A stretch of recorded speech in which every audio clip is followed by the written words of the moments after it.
Let's take a trip down memory lane. Oftentimes there's a lesson where there tends to be pain. We don't mentally change, and the tension gets stored, and the cycles repeat when the lesson's ignored. So 1992, the city of angels becomes possessed by insidious anger. The gun goes click, the gun goes bang. City's on fire 'cause the gun don't aim.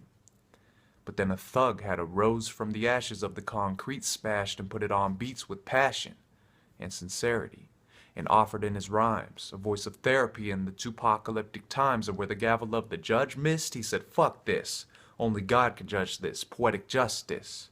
He provided juice in all his interviews, and his tracks had us acting out of our inner cues, like they got me trapped in this prison of seclusion. That was the cue, and people started shooting. He offered no solution. So when a Texan held his tech when listening to Pac's music, the man chose drop in the cot, never even stopping for thought. Tupac got him hot. But it ain't Pac's fault. He himself stated that he diagnosed the problems, he never created them. But his diagnosis was hypnosis. When you're focused that it's hopeless, then it's hopeless. And when it's hopeless with no focus, then the mode is thug life. And that's what the pigeonhole is. It's a vicious cycle, face the facts. Thug life further widens racial gaps. If you go busting your fists up against a stone wall, you're not using your brain or influencing change, you're choosing more pain. And who in their sane mind would try the same thing and expect a different result? It's time to change things. No more riots, we tried it. Our defiance was blinded. Put the violence behind us, inspire minds, and unite us.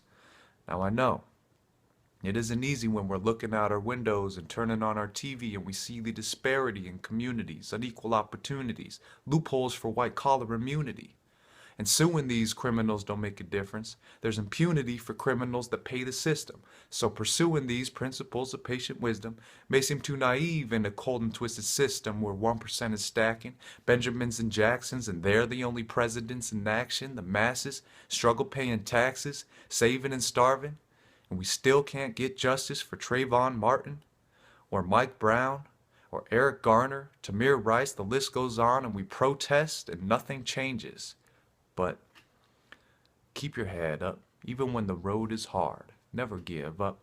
We are more powerful than we think when we think and link on a collective goal that's respectable, and sink all of our teeth into what we believe in instead of eating their bullshit and beefing. Feeding a revolution rooted in solution, uprooting institution, fueling evolution, juiced by the Q inside our hearts. That's down to fight for ours, but fight where it's smart once we test and measure, where to press the pressure, then invest the effort, playing chess, not checkers. Pac wanted to change the world but never claimed he would. But he guaranteed that he would spark the brain that could. Be that brain. Be the change you wish to see. Start the wildfire that can change our history. It's time to make a change.